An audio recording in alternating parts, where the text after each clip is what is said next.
You serious? Look, you lot Mystery Inc. or whatever you call yourselves. You lot with me. Detective Foster led Mystery Incorporated out of the interrogation room, all the way to Officer Shipton's desk, where she lay dead. The other officers questioned him at the scene, asking him why they had brought Mystery Incorporated to the scene of the crime. Detective Foster ignored them, and then addressed Mystery Incorporated. Well, go on then. Examine it. The entire gang paused for a second, looking a bit puzzled.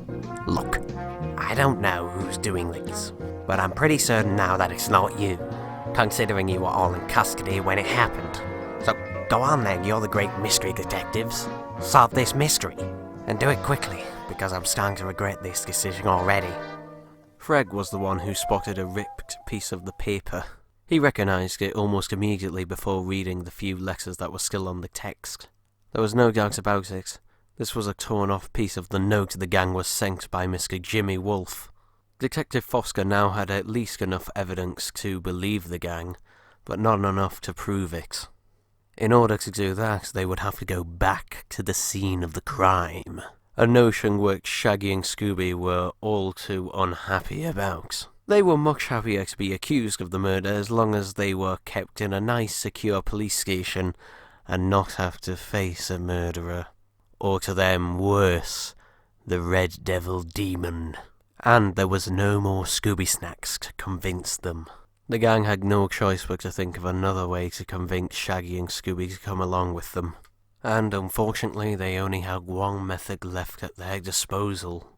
It was not a one that they were particularly fond of, and a one that made them feel sick inside.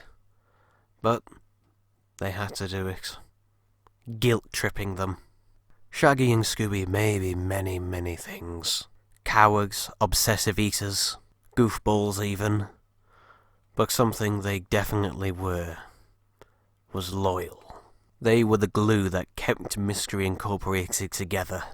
Without them, the gang would just drift apart, just as they had done before. The guilt-tripping worked. Fred, Daphne and Velma were sorry that it actually did. They promised to make it up to the two of them. On the way to the house, Fred was already coming up with ideas for various traps, each one being more complex and intricate than it absolutely, positively didn't need to be at all. Velma was trying to put the clues together in order to solve the mystery of the Red Devil Demon and the murder of Jimmy Wolfe, whereas Daphne had other things on her mind. The TV network for Coast to Coast with Daphne Blake had been on her back for quite a while now. While the ratings for her show were high, the networks did not like the more than a year gap between seasons. She had been accused several times of just taking the money, using it to just muck around with friends for a bit, and then make up some mysteries and how to solve them. She had recently been threatened with cancellation, unless she was able to deliver a fourth season on time. Fred, being the cameraman and producer, was only aware of some of these details. He was aware of the threat of cancellation, but not of the harassment that she had endured for so long now. They had gone so long without any major mysteries. This one was perfect, a real up the ante. But Fred didn't have his camera, and if the police were this heavy involved, she'd doubt that the story would ever get out, not in any public capacity anyway.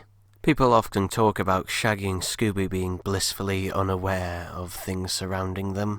However, no one ever brought Fred into the same category. Maybe perhaps on the surface he seemed perfectly normal, though in reality none of them were. When Detective Foster's car eventually arrived at Jimmy Wolfe's house, they were not treated to a pleasant sight.